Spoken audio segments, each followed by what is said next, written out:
మానస ma'am చెప్పు. Hi Manasa ma'am. Hi Manasa ma'am చెప్పు. Hi Manasa ma'am చెప్పు. Hi Manasa ma'am.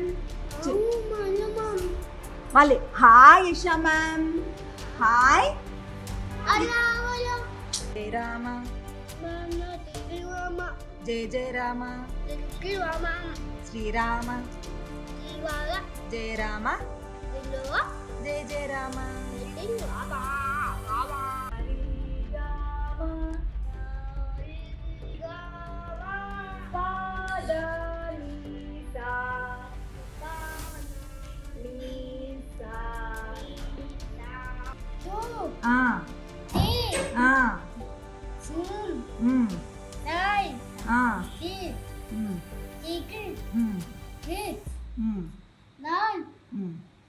Very good. మా వాడు రిపీట్ చేయడానికి నేను 10 సార్లు పిలిస్తే మేమిద్దరము ఒక్కసారి పలికేవాడు, చూసేవాడు.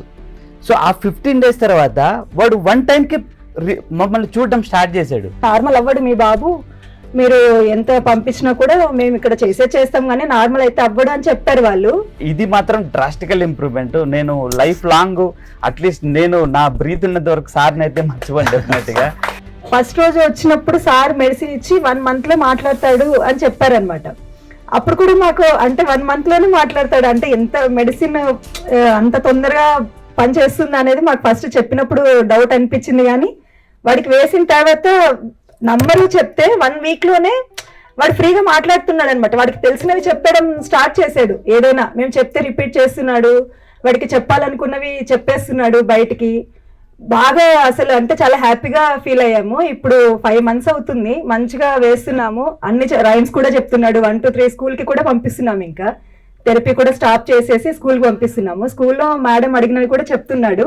కాకపోతే ఇంకా కొంచెం ఆ మొహమాటం ఒకటి ఉంది, అది కూడా మేము ఇంకా సార్ దానికి కూడా డ్రాప్స్ ఇచ్చాడు, వేస్తున్నాం అనమాట. బాగా ఇంప్రూవ్మెంట్ అయితే మాకు బాగా కనిపించింది. చాలా హ్యాపీగా ఉన్నాం ఇప్పుడు. అంటే భయం పోయింది ఫస్ట్, ఓకే వీడు కూడా నార్మల్ అవుతాడు అని. లేకపోతే థెరపీకి వెళ్ళినప్పుడు ఫస్ట్ డే అక్కడ చూసి నార్మల్ అవ్వడు మీ బాబు, మీరు ఎంత పంపించినా కూడా మేము ఇక్కడ చేస్తాం కానీ నార్మల్ అయితే అవ్వడు అని చెప్పారు వాళ్ళు. చాలా భయం వేసింది. అంటే ఏంటబ్బా వీళ్ళు ఇలా చెప్పేశారు అని. సార్ చెప్పారు 1 month లో మాట్లాడతాడని, కానీ వాడు అన్నట్లే చాలా ఫాస్ట్గా మాట్లాడతాడు. ఇప్పుడు రైమ్స్ కూడా చెప్తూ ఉంటాడు, ఆపకుండా మాట్లాడుతూ ఉన్నాడు. అంటే ఓకే కొత్త వాళ్ళతో ఇంకా మాట్లాడు, కానీ మాతో వరకు ఆపకుండా ఇంట్లో వాడికి తెలిసినవి చెప్తూనే ఉంటాడు.